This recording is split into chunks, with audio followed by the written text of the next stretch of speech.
One, satu. Open the door. Oke.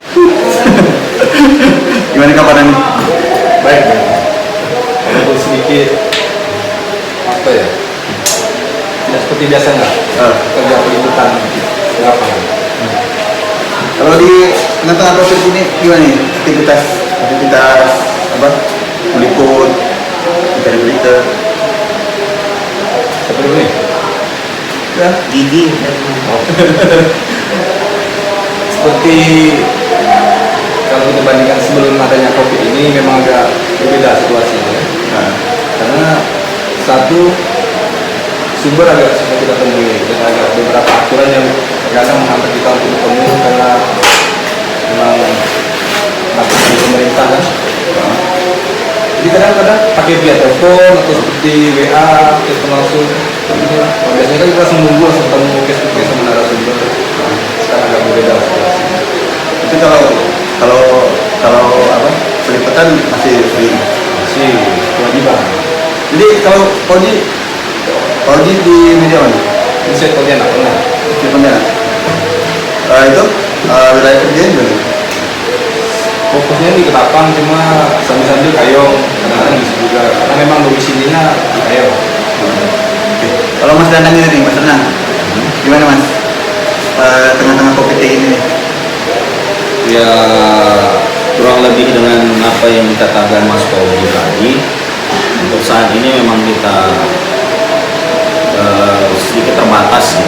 Terbatas dan kita juga harus memaklumi itu. Namun di samping itu kita juga harus mencukupi pemberitaan-pemberitaan yang harus kita muat di media masing-masing.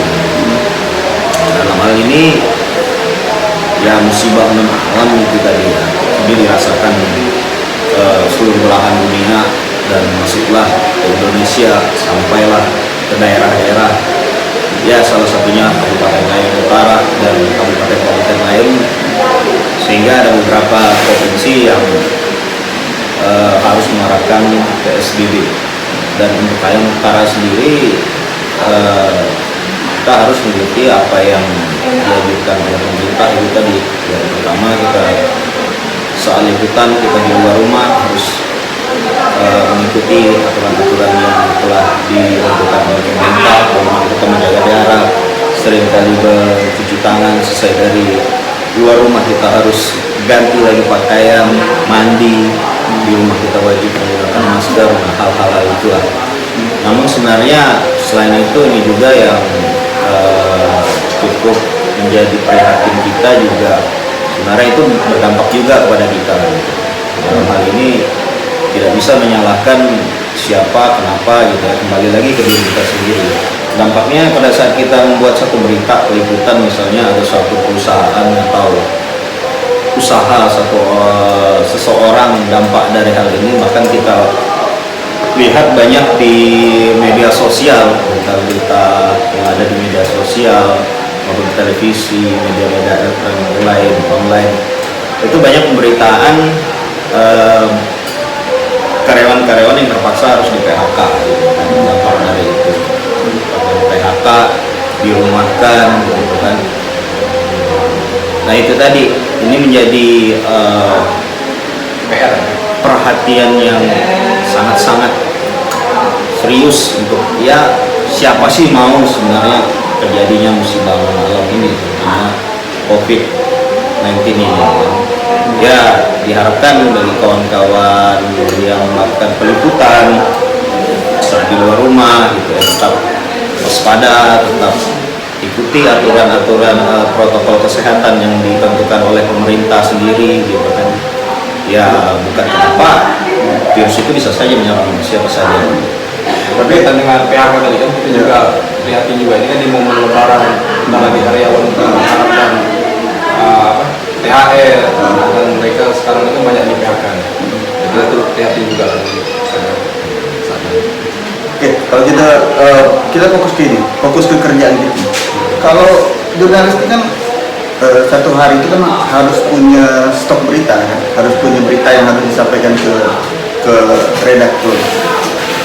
Tercapai dalam masa-masa COVID kayak gini, tercapai nggak? tergantung opsi media ya, seperti kayak media TV, elektronik. Memang kadang-kadang kendala mereka harus ke lapangan langsung, mengambil gambar langsung. Kalau seperti saya online kadang-kadang kita bisa wawancara narasumber via handphone, via WA, selama narasumber itu merespon, membalas ya. Jadi kita bisa sih mencukupi target-target berita yang harus dicapai, bisa 1, 2 atau 3. Cuma memang sekarang ini pemberitaan banyak mengarah ke COVID ya. COVID ya. Isu lain agak kurang. Kalau Mas, Sama, kurang lebih seperti itu.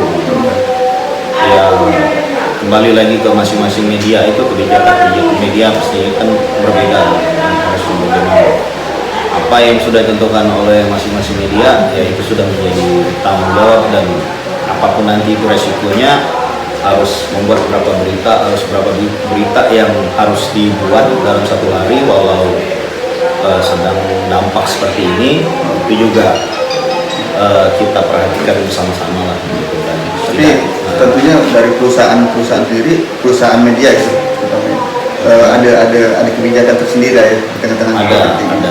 yang jelas ada, dan itu juga dari pihak media, saya yakin semua pihak media, perusahaan media yang ada di Indonesia ini memperhatikan wartawan yang berada di lapangan gitu kan, baik dalam segi pemberitaan, bahkan untuk suplai vitamin, masker, dan selalu mengingatkan untuk tetap waspada saat berada di lapangan saat melakukan peliputan. Nah kalau ini ada hubungannya dengan pemerintah. Kadang apa sih perbedaan peliputan di saat COVID sama sebelum COVID kayak gini? Kalau pemerintah sih ya banyak perubahan lah. Nah, untuk di daerah kadang-kadang kita memang kesulitan nih menemui narasumber. Mungkin ada faktor lain, ditambah lagi dengan COVID seperti ini tambah sulit. Nah, cuma ada kadang-kadang ini agak melenceng dari pembahasan kita. Ini kan aturan kita memang turunnya dari pusat ke provinsi, kabupaten. Jadi ada yang baru, aturan baru ini kan dari Kementerian Perhubungan, menutup akses transportasi udara, darat, laut. Tapi nyatanya saya sempat membaca salah satu berita online, ternyata untuk penerbangan yang internasional itu masih dibuka. Nah itu baik. Kan padahal sumber ini kan kita tahu kan dari luar nih. Sedangkan kita akses di dalam tutup. Apalagi sekarang ini kan tengah akses transportasi menjelang mudik ini kan termasuk padat kalau kita biasa di Indonesia. Sedangkan penerbangan internasional masih dibuka. Nah, ini juga menjadi celah. Seharusnya ini bisa aturannya bisa dirubah atau ditambah seperti apa lah, dipertegas. Jangan sampai kepercayaan masyarakat kita dengan pemerintah, khususnya pusat, menjadi kurang. Sedang kita tahu kan memang wabah ini berasal dari luar. Tapi memang di daerah kita sendiri kan memang udah diblok semua kan, masuk keluarnya. Tapi memang itu memang benar tuh yang datang dari luar itu. Nah, saya sempat membuka salah satu media online. Ini dari liputan6.com. Penerbangan internasional masih diizinkan. Padahal kita tahu sekarang pemerintah menerapkan untuk mudik jalur udara seperti Ketapang, bandara sudah tutup, tidak ada lagi akses transportasi, mungkin hanya kargo barang-barang yang diperbolehkan. Tapi sayangnya internasional masih dibuka, jadi orang asing masih bisa leluasa masuk. Sedangkan kepastian mereka tidak terjangkit atau membawa penyakit itu ala-ala bila bisa terdeteksi atau seperti apa kita tidak tahu. Nah, kalau untuk jurnalis sendiri kan, untuk tingkat kemungkinan tingkat penularannya kan cukup besar ya, banyak berhubungan dengan orang. Itu pernah difasilitasi pemerintah atau dari perusahaan medianya untuk berikan APD atau apa? Sebetulnya sih tidak semua media sih yang memperhatikan itu. Tergantung sehat tidaknya perusahaan tersebut. Jadi kalau sudah berskala besar perusahaan, mereka lebih safety untuk karyawan-karyawan di lapangan. Karena memang kita langsung berbenturan di lapangan, mencari narasumber. Tapi mereka kadang-kadang memberikan SOP sih. Misalnya untuk ketemu narasumber, kita ada jarak apa seperti apa. Terus untuk zona-zona yang rawan seperti rumah sakit atau zona-zona merah, adalah SOP yang bisa kita itu. Tidak harus ke kantor juga kalau yang ada di kalau kita ini kan biro gitu kan, kalau yang di mungkin kotanya itu nggak harus masuk kantor gitu. Itu penerapan ada setahu saya. Yuk, kalau setiap liputan pernah ada rasa takut-takut atau Pasti itu. Pasti, apalagi dapat kabar kan banyak ada beberapa wartawan yang meninggal gitu ya. Iya, bahkan di mana itu ya saya baca juga tuh ya wartawan senior atau tidak kena napas gitu yang memang rentan di orang tua gitu. Rentan-rentannya di situ ya, mungkin capean gitu kan, dan juga tidak bisa diselamatkan lagi. Kalau kita lihat kan sekarang ini di setiap media massa, di setiap media gencar sekali untuk menginformasikan tentang COVID ini, atau memang ini jadi trending, atau memang ini yang harus kita laporkan, atau seperti apa? Ya memang ini memang menjadi tugas kita untuk menginformasikan salah satu gimana ya, lembaga atau wadah yang memang memberikan data yang valid. Cuma fakta di lapangan, kadang-kadang medsos ini kan sudah semua bisa dibicara di sana. Terkadang ada sebagian orang memberikan data atau informasi yang salah sehingga mengakibatkan katakanlah gejolak di masyarakat. Dan fakta di lapangan juga masih banyak masyarakat kita yang belum memahami COVID ini seperti apa, penularannya seperti apa, penanganan kepada masyarakat yang berstatus mungkin ODP atau PDP. Kadang-kadang masih banyak masyarakat yang mengucilkan. Kan ada beberapa sumber berita mungkin di daerah lain di luar Kalbar, malahan mayat korban yang sudah positif COVID ditolak. Apalagi tim medis tuh sedih lah bacanya itu, andai kan saya yang buat berita gitu kan, saya di lapangan, aduh udahlah tim medis yang Seharusnya masyarakat ya aktif ya. Kalau masyarakat sendiri malah ya. Peran pemerintah juga nih, kan harus sosialisasi gimana penanganannya seperti apa. Terus untuk keluarga yang ODP, karena memang kita kendala SDM di rumah sakit, puskesmas kan terkendala nih untuk mengawasi ODP di wilayah sekitar. Ya di sini laporan masyarakat membantu atau mengingatkan masyarakat yang mungkin baru satu ODP keluar, ya ingatkan jangan sampai dikucilkan, atau masyarakat kadang-kadang nggak mau membantu. Atau itu arti kadang-kadang kan masyarakat itu untuk penghasilan rendah dengan status seperti ini yang dilarang untuk keluar rumah bekerja, seharusnya masyarakat lebih peka ada kemampuan apa beras, makanan apa yang mungkin aman lah. Serba salah menurut saya ya. Sudah ada etikat baik juga dari pemerintah gitu kan.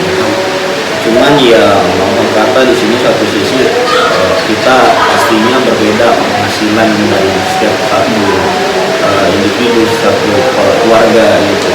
Pasti itu memiliki penghasilan yang berbeda-beda gitu kan. Mau kata ada pegawai yang jadi sipil, ada tenaga kontrak, ada yang kerja serabutan gitu kan. Ya bisa dikatakan untuk mereka yang ini mungkin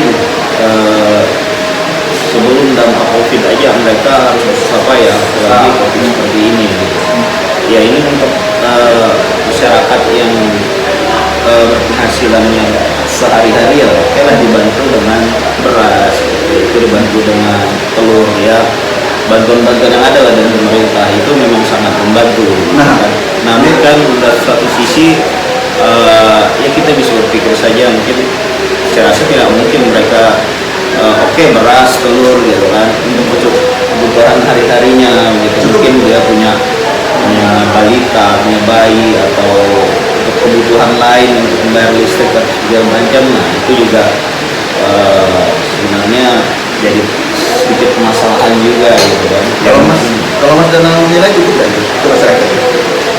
Ya banyak cerita-cerita di lapangan itu, ada yang banyak juga yang ngeluh gitu kan, dalam artian mereka ngeluh tidak cukup gitu kan. Namun bukan berarti tidak berterima kasih dengan ada bantuan itu gitu kan. Mereka sangat berterima kasih bantuan beras gitu kan. Sangat berterima kasih gitu. Nah, Ya. Ini sekarang sudah bekerja dengan gaji sekian juta, ternyata masih banyak kekurangan yang perlu dipenuhi. Ditambah lagi dengan banyaknya usaha-usaha yang tutup, karyawan yang PHK, UKM yang tutup. Ini akan berdampak kepada kasus kriminal. Ya. Itu kayak kemarin di berita ada yang hanya mencuri hanya untuk mengambil beras.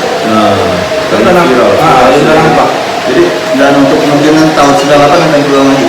Bisa jadi, tidak untuk kemungkinan. Ini jadi antisipasi juga ya. Sebenarnya peran sertanya bukan hanya pemerintah pusat saja, dari bawah, jadi, desa, ya kan, RT RW desa, kecamatan, gitu kan. Tambah lagi kan ini kan bulan untuk COVID ini berakhir kan belum jelas nih, bulan berapa atau bulan Oktober atau November kan belum jelas nih. Sementara masyarakat tahu lapangan memang sangat kesulitan. Banyak kain yang tutup, usaha-usaha yang tutup, jualan yang susah laku. Tapi sempat saya buka di berita kemarin kalau ada beberapa masyarakat miskin nih yang tidak dapat bantuan, itu sebenarnya ini kalau kita lihat, kita kan sering ke lapangan lihat ya situasi di lapangan sebenarnya seperti apa itu. Kalau dari Bang Roni sendiri gimana?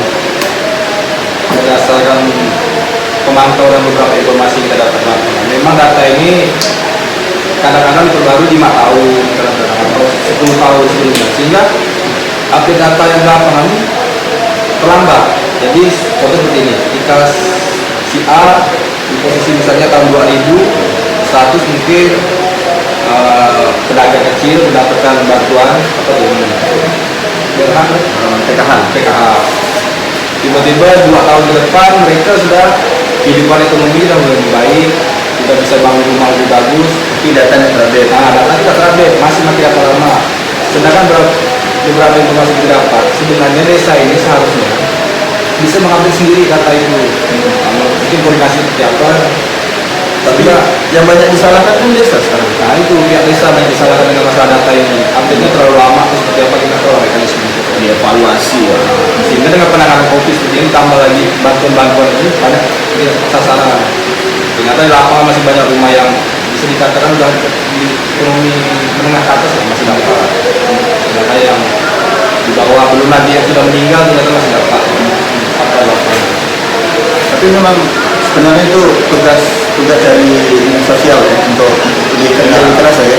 Tapi kata kalau perlu 1 tahun sekali Ya. lebih bagus. Ya, bentar sekali. Agar nantinya enggak lagi saling menyalahkan gitu. Nanti desa misalkan. Karena masalah data ini hampir setiap penyerahan bantuan selalu bermasalah. Itu banyak kan juga terpapar jadi sekali ya. Perlu dievaluasi lah masalah update data ini. Nah kalau untuk Payung Utara sendiri, Payung Utara ini kan kalau kita tahu dari data yang dikeluarkan oleh dinas kesehatan, kenaikan dari PDP ke positif atau dari ODP ke PDP itu kan tidak terlalu signifikan. Jadi sebenarnya dari yang kita lihat di lapangan seperti apa sebenarnya? Terus informasi kepada masyarakat, kepada media itu seperti apa sebenarnya? Ya, kalau kita perbandingan seperti kayak di Keraton, kita saya mau membandingkan ini update data seperti apa di Keraton atau lain enggak. Kalau di Keraton, update data langsung dari jubir penanganan COVID. Tiap hari update data Bitcoin ya maksudnya, live. Jadi masyarakat bisa langsung menyaksikan, mereka membuat akun resmi milik pemerintah. Di situ update data berapa jumlah ODP per hari, PDP, terus berdasarkan hasil data swab atau rapid test, ada penambahan yang positif atau tidak, mereka tiap hari update data. Jadi secara tidak langsung itu media juga dipermudahkan. Seperti kita ingin mengetahui informasi, jadi kita nggak perlu lagi langsung bertemu dengan kadisnya sebagai jubir, atau kita bisa via WA. Kita setiap pagi, setiap hari misalnya jam berapa? Sekitar jam siang kalau salah update itu. Jadi kita hanya bisa melihat live, kita bisa pakai sumber itu. Ditakutkan kadang-kadang masyarakat mendapat data nggak tahu nih sumber jelas atau enggak, tiba-tiba peng di Facebook, di Instagram, di Twitter, data itu kepampang. Malahan sekarang yang lebih memperhatikan, banyak data yang tersebar lengkap dengan nama pasien, tempat tinggal. Ya, secara etika jurnalis yang saya pahami hal itu sangat dilarang karena ya undang-undang yang mengaturnya. Di satu sisi banyak juga masyarakat kadang-kadang yang komplain, kenapa data ini nggak bisa dibuka, kenapa data ini harus disembunyikan? Ya, karena targetnya seperti itu di masyarakat. Dikucilkan. Beda kalau pejabat yang lebih patah lagi bisa diusir dari kampus itu. Tapi kalau di Pontianak kayak gimana mas? ya Kalau di Pontianak sama ya Pontianak bahkan sempat terjadi kemarin sempat heboh di suatu daerah gitu kan, itu ya tumpang tindih lah informasinya, akhirnya satu daerah itu heboh dengan katanya sebar lah kabar-kabar yang nggak tahu itu benar atau tidak. Kami itu sempat memusingkan kawan-kawan juga gitu kan. Ya jalan satu-satunya itu kita harus mencari memang sumber yang nggak perlu dipertanggungjawabkan. Akibat salah penyampaian data yang dirugikan juga masyarakat. Kemarin pernah kejadian di Ketapang kalau tidak salah, 2 warga Ketapang yang akhirnya di gimana ya, di proses hukum karena menyampaikan informasi mungkin salah atau seperti apa, sehingga harus bermasalah hukum, bahkan bisa dipidana. Itu yang kita sayangkan kan. Seharusnya masyarakat percayakan ini kepada sumber yang tepat, media-media yang mungkin sudah memiliki badan hukum atau jelas sumbernya akan menjawabkan. Ini data itu memang benar valid. Nah, kalau untuk kayu utara sendiri nih, apakah memang tingkat penyebaran COVID-nya tidak terlalu signifikan, atau memang pendataannya yang lemah, atau tidak nih? Kau kan pasti tahu lah. Kalau mengenai hal itu sih kita juga tidak bisa memastikan menyebar atau kita berpatokan dengan data walau tidak terlalu banyak, bagaimana juga yang di lapangan, karena apalagi virus ini nggak kelihatan gitu kan. Ya, yang jelas saya yakin dari pihak terkait sudah berusaha untuk bekerja secara maksimal gitu.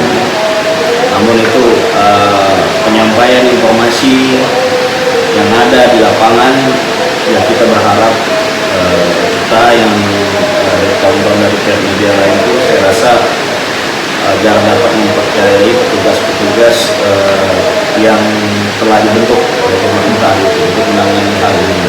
Kalau pemberitaan ke kawan-kawan dari pihak terkait kayak gimana? Kalau dari pihak terkait ya saya rasa perlu untuk update itu lagi tadi lah, kan? Karena ini juga untuk keperluan kita juga kawan-kawan di lapangan yang harus melengkapi berita, harus mencari sumber gitu kan. Bisa ya sama-sama lah kita gitu kan. Dalam artian kami dari media untuk memberitakan kepada masyarakat gitu kan. Ini loh sebenarnya gitu kan. Nah, sementara kami mencari sumber nih, ya walau hanya lewat WA, walau hanya menyampaikan video gitu hasil wawancaranya kepada kawan-kawan video TV gitu kan. Ya mudah-mudahan itu dipermudah, atau seperti yang disampaikan Mas Fauzi itu tadi gitu kan, bisa saja langsung sampaikan aja ke media sosial gitu kan. Nah, menurut saya itu juga tidak menjadi masalah kita lewat dari media sosial resmi gitu kan. Bahkan kemarin simpang siur juga gitu kan, yang sempat heboh juga, ada dikatakan ya salah satu warga di suatu tempat gitu kan, di Kalimantan Utara yang mengatakan dia meninggal positif ya kan. Padahal ya setelah kita cross check, ya kita kan pasti mencari sumber yang dia dapat bertanggung jawabkan gitu kan. Mungkin kita mencari sembarangan dengan informasi ya itu, ternyata itu berita bohong gitu kan. Bahkan di postingan COVID sendiri itu tidak benar gitu kan. Nah, antisipasi juga nih berita bohong yang berita hoax juga sudah tersebar, berdasarkan informasi yang ada itu ada sekitar 500-an berita hoax itu, yaitu dari kementerian sendiri yang mengatakan itu. Nah ini juga jadi perhatian bagi masyarakat, jangan mudah men-share satu tentang COVID ini sembarangan, nanti juga itu tadi kan, nanti jadi masalah gitu. Urusan dengan pihak polisian kan kasihan gitu kan, bijaklah menggunakan media sosial gitu. Nah berarti kan sebuah informasi yang valid, sebuah informasi yang dapat dipertanggungjawabkan kan sangat dibutuhkan oleh masyarakat. Iya. Terutama untuk menjaga diri kan mungkin dari daerah-daerah tertentu yang sudah terkontaminasi dengan COVID ini kan. Tuh, masyarakat kayak gimana sih? Aku udah dapat nih. Masyarakat kalau kita pantau di medsos ya, mereka ini masih harus informasi. Dan ditambah lagi ya pihak berwenang seperti Dinkes harusnya memang update data atau membuat web sendiri kalau perlu, update data setiap hari berapa sih jumlah ODP, berapa jumlah PDP, berapa kasus yang sudah positif di Kayong. Ya minimal mereka tahu nih ada zona-zona seperti di Ketapang kemarin ada berapa zona yang ternyata sudah merah, dan ada berapa zona juga dari merah kembali hijau, penanganan sudah efektif atau seperti apa. Nah ini yang perlu informasi yang perlu diketahui ya, masyarakat khususnya Kayong, karena jangan sampai informasi ini dapat sumbernya yang tidak jelas. Ketika itu dipublish dan itu salah, tidak bisa ditanggungjawabkan, masyarakat yang pemilik akun ya bisa kena kasus pidana, penyebaran hoax, informasi yang tidak bisa dipungkiri lagi kalau udah menyebarkan satu berita, apalagi dia mengaku iya benar ya itu nanti kena undang-undang IT lagi. Karena tidak selain itu juga hal yang sangat penting juga ini. Tidak semua masyarakat memiliki media sosial, smartphone untuk dapat mengakses informasi yang berkembang setiap hari itu tadi. Mungkin nggak tahu bagaimana caranya bila pihak dinas kesehatan atau desa atau kecamatan dapat mengupdate informasi itu tadi. Mengupdate informasi itu tadi, misalnya di satu desa A, ya dia wilayahnya ini informasi sebarkan gitu kan. Kok bisa rutin gitu kan? Rutin. Saya rasa itu juga sudah mulai dilakukan gitu kan. Ini untuk antisipasi bahwa masyarakat yang belum mengetahui perkembangan itu tadi, karena saya yakin semua tidak memiliki media sosial gitu. Tapi yang kalau yang kita lihat kan untuk di Kayong sendiri lah ya, untuk di Kata sendiri masih banyak kan orang-orang yang lalu lalang, yang ke toko-toko atau mungkin yang ngumpul-ngumpul. Apa tuh memang informasi ini nggak tersampaikan atau memang masyarakat sendiri yang nggak mau dengar? Sebenarnya sudah, menurut saya sudah sampai, tapi itu tadi karena balik lagi kesadaran tingkat kesadaran masyarakat seperti apa gitu kan. Bahkan salah satu contoh dalam penggunaan masker, cuci tangan gitu kan. Saya melihat memang tidak semua gitu kan. Sebenarnya tidak ada yang di pasar-pasar sudah ada tempat cuci tangan gitu kan. Dan saya rasa mereka kalau yang nonton di pasar untuk sekadar hanya membeli sayur, membeli kebutuhan pokok untuk kalau lagi bulan puasa ini kan, untuk buka puasa atau untuk sayur, mereka tidak lama gitu. Tapi dampak positifnya saya lihat ada loh di COVID ini. Iya, pertama dari toko-toko udah mulai menerapkan cuci tangan kan. Sebenarnya iya kan? Karena selesai COVID ini masih masker termasuk penggunaan masker juga, debu itu sebenarnya kalau di jalan itu penting juga sih. Jalan kita gimana di mana tempat kita tujuan kita gitu kan. Ya kalau untuk itu sih saya rasa itu urusan tugas lah gitu kan, tugas untuk sama-sama untuk meningkatkan kesadaran masyarakat. Bahkan untuk di Kota Pontianak sendiri kita ketahui itu informasinya mereka mengerahkan berapa ratus personil gabungan gitu kan, TNI, Polri, gitu kan, pemerintahan untuk menyisir ya. Ya mereka untuk menyisir itu. Ini ya salah satunya saya rasa untuk meningkatkan kesadaran kita sama-sama gitu kan. Ya mungkin kalau keluar dan itu mendesak boleh mungkin tidak terlalu lama dan usahakan cepat ke rumah gitu kan.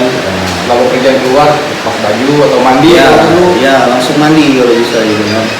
Tapi kalau untuk penggunaan masker, apakah memang efektif penggunaan masker? Karena banyak yang beredar masker yang dites pakai korek naki kan? Ya, ya kalau untuk Karena kan memang kebutuhan kita Masker, yang ya. untuk masker yang standar benar-benar memang susah didapatkan sekarang. ya itu udah khususkan untuk medis sebenarnya. Bahkan itu ada dijual itu, cuman mahal gitu kan, dan saya rasa mampu sih beli gitu, cuman mau sampai kapan gitu kita menggunakan masker itu gitu. Emang kita tidak memerlukan kebutuhan lain gitu kan, beras, sayur, belanja kebutuhan untuk rumah tangga gitu. Ya terus untuk masker medis ini kan sudah dikatakan oleh pemerintah sendiri untuk medis tim medis ya, di mana mereka bekerja pagi, siang, malam jaga pasien yang ada dengan pasien COVID itu tadi ya. Ya sama-sama lah kita berdoa agar tim medis yang ada dimanapun bertugas ini selalu diberikan kekuatan, kesehatan, ketabahan, dan punya kita dari saya pribadi ya merasa kayak lihat tim medis yang sudah gugur gitu kan, gugur dalam artian mereka bertugas menjalani kewajiban mereka tidak terkonfirmasi terpapar oleh virus itu gitu.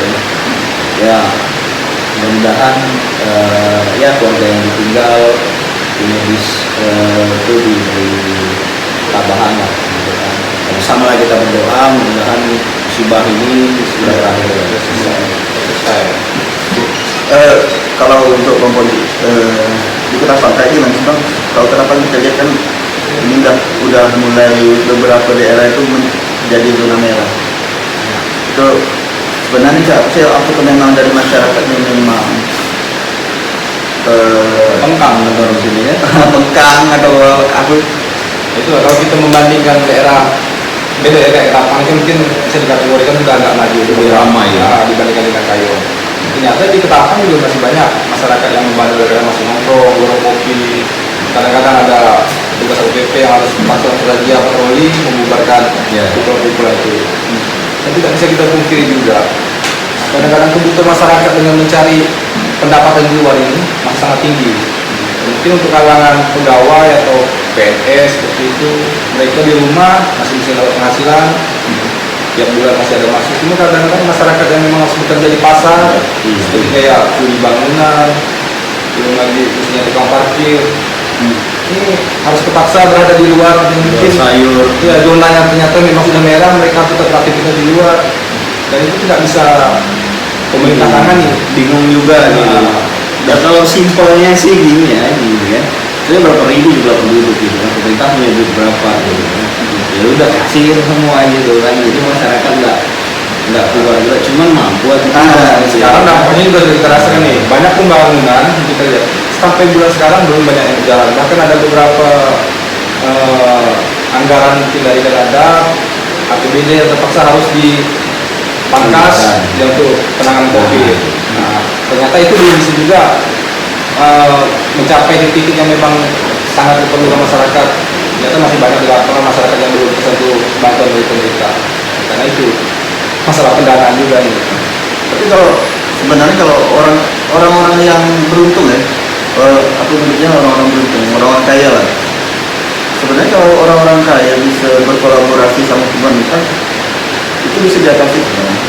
Tapi apakah memang orang-orang kaya di daerah kita lah, apakah memang kurang perhatiannya atau kayak apa sih sebenarnya? Ya bisa, tidak bisa kita katakan kurang perhatian. Ternyata di lapangan memang banyak pihak pengusaha yang menyumbangkan mungkin penghasilan mereka ke pihak tertentu, kayak lembaga mungkin ada apa namanya, kayak tim-tim yang dibentuk yang untuk menyalurkan bantuan-bantuan mereka, ada seperti masker, makanan. Tapi bila kita runut dari berapa sih jumlah misalnya pengusaha terbesar atau berapa sih perusahaan yang ada di Ketapang atau Kayong yang besar yang menyalurkan, anggaplah bahasanya CSR ke lapangan, kalau kita lihat memang masih agak ini, masih belum maksimal lah. Sebenarnya di momen seperti inilah nih Perusahaan perusahaan bergening lah di situ, gimana cara supaya masyarakat atau UKM kalau bisa dibantu UKM itu, karena memang sekarang kita kalau kita kaji lebih jauh, yang perlu kita perhatikan pasca selesai COVID ini, gimana nih masyarakat yang udah, kalau kita lihat Kehilangan pekerjaan. sudah terpuruk, UKM sudah bangkrut, ternyata untuk bangkit lagi nih seperti aku nih sekarang untuk pinjaman mungkin ke sektor-sektor ya paling bank yang berskala besar, administrasi kalau bisa ya dilonggarkan, terus masalah suku bunga kalau bisa, karena dampak setelah pasca COVID ini perlu kita perhatikan nih gimana pengusaha-pengusaha UKM ini bangkit nih dari terpuruk sekarang ini, karena ada banyak UKM yang saya dapat informasi banyak itu nih, mungkin toko baju, jual rumah makan, jual kopi, bahkan ada informasi yang sampai sudah WiFi diputus, bahkan sampai penjual barang-barang kursi meja sudah dijual untuk nyambung hidup. Nah ini kita Kursi meja? kursi meja sampai dijual. Kursi meja warung kopi itu. Kursi meja warung kopi. Nah ini kan setelah pasca kopi ini mereka mau bangkit lagi nih, sementara mencari dana untuk modal usaha susah nih. Belum lagi masalah administrasi yang mungkin agak ribet, tambah lagi suku bunga yang kecil. Ya sekarang nih pemerintah harus gimana untuk ke depan mekanisme pinjaman modal untuk usaha UKM jadi longgar lah atau dipermudah lah. Dan mungkin bisa kolaborasi sama perusahaan-perusahaan lain. Mungkin bisa. Terakhir nih Mas, kalau bagi seorang wartawan nih, COVID kayak ini nih jadi perubahan yang besar nggak untuk kerja-kerja jurnalistik? Maksudnya perubahan apa ya? Perubahan dari cara kerja, metode kerja. Kalau perubahan itu udah pasti gitu kan.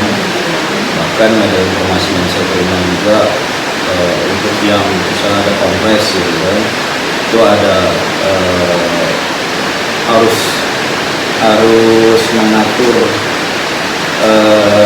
mengatur jarak begitu tadi, cara-cara liputannya seperti apa gitu kan, jaraknya juga harus diatur. Bahkan kawan-kawan yang memang tugas di kota tidak harus ke kantor gitu kan. Kantor dari redaktur aja yang kantor gitu. Ya sebenarnya ini ya karena baru kali ini juga merasakan, bahkan kita sendirian di lapangan yang harus terpaksa misalnya harus ke lapangan untuk ke TKP atau kejadian itu, bahkan ya sedikit gimana ya, was-was juga. Ini perubahan yang luar biasa gitu kan, dan ini bukan dan ini harus menjadi perhatian juga Karena kita juga manusia kan, nggak mungkin terhindar juga dari sini kan. Iya, ya itu tadi, bahkan ada berita yang teman-teman medis saja yang sudah menggunakan APD lengkap aja mereka bisa terpapar gitu misalnya. Apalagi kita di lapangan yang hanya menggunakan masker gitu kan, ya kemana-mana bawa hand sanitizer, ya itu tadi. Jadi kalau dari sisi bersihnya itu memang iya berubah gitu kan. Setiap pulang ke rumah atau ke suatu tempat itu ada menyediakan tempat cuci tangan gitu kan. Pulang ke rumah semua baju semua mandi ganti baju gitu kan, barulah kita mulai kerja gitu kan. Tapi budaya bersih itu kan memang jadi salah satu solusi ya untuk Iya, iya, mudah-mudahan kalau dengan ini ya cepatlah berlalu COVID-19 ini, untuk budaya-budaya cuci tangan di suatu tempat. Misalnya kita datang ke warung itu tadi harus cuci tangan terlebih dahulu, ada tulisan wajib cuci tangan, ikutin aja gitu ya. Ya memang benar Juga nih itu pesan kepada pemerintah ya, misalnya mungkin pemerintah pusat. Ini kan dampak COVID ini tidak hanya kepada KM, Iya. usaha media juga kena dampaknya nih. Iya. Nah, beberapa perusahaan yang mungkin sudah mengurangi karyawan, bahkan sudah memangkas biaya gaji. nggak bisa karyawan. kalau udah kayak gitu nggak bisa apa-apa lagi. Ya, pemerintah juga seharusnya gimana nih bisa mengasih asupan ya, seperti mungkin ada biaya bantuan dari pemerintah untuk beberapa mungkin media yang mungkin ya sudah mulai kewalahan lah. Karena beberapa pemasukan memang kita agak kesulitan nih, kan untuk biaya gaji karyawan juga ada pemasukan misalnya dari iklan, dari apa, karena akibat COVID ini dana-dana ini sudah agak kesulitan nih. perusahaan-perusahaan. Jadi tinggal menunggu waktu juga nih sebenarnya. Ya ini kan peran pemerintah juga nih sangat penting untuk membantu media-media yang mungkin dalam situasi ini sudah mulai kesulitan. Karena memang kita ini kan jelas nih media ini apa ya bahasanya? Ada undang-undang tersendiri, ada kayak apa? 4 pilar ya. Menjadi bagian dari 4 pilar di pemerintahan yang harus mendapat support juga. Termasuk ada terdepannya media Apa? untuk memberikan informasi Yang memberi informasi ke masyarakat yang valid, yang bisa dipertanggungjawabkan sumbernya. Kita bertemu dengan narasumber yang valid. Tidak bisa mencoba sembarangan narasumber. Kalau ketemu si A, si B, C, ya tidak kemudian juga kadang-kadang si A mungkin ada terinfeksi atau seperti apa, kita bertemu, kita komunikasi, kita juga terjangkit, itu tidak untuk kemungkinan. Jadi ya kita salah satu pejuang COVID juga nih selain tenaga medis. Tapi kalau pesan masyarakat nih apa nih? Jangan percaya sumber yang belum jelas. Kalau Mas, Ya, sama itu tadi, ikuti aturan pemerintah sebisa mungkin, semaksimal mungkin, ikuti protokol kesehatan dalam kehidupan sehari-hari. Terus kalau menerima informasi dari media sosial, usahakan jangan langsung di-share, kalau bisa baca dulu sumbernya dari mana, gitu kan. Tanya dulu, gitu kan, jangan langsung memvonis, gitu kan. Nah, khawatirnya nanti kan berhubungan dengan Masalah ya, mereka harus berbenturan lagi dengan iya, sambung masalah kasihan, itu. gitu kan. dan kalau ke pemerintah sendiri harus terbuka lah ya dengan media-media ya. Ya, otomatis minimal masalah data. Karena memang ini masyarakat sangat haus informasi nih. Mereka mencari informasi ke sana ke sini, sementara sumbernya belum tentu valid. Ya, teman-teman media ini kan mencari sumber yang tepat, yang bisa dipertanggungjawabkan. Siapa mau dihubungi, siapa mau ditelepon, gitu kan. Jadi ketika berita itu di-share, Mana, gitu kan. itu tuh memiliki sumber yang jelas, yang sampai masyarakat meraba-raba mencari sumber yang belum tentu valid. Jadi pasti kalau untuk masyarakat jaga kesehatan, tetap di rumah, biarkan kami yang bekerja. Oke, 3, 2, 1.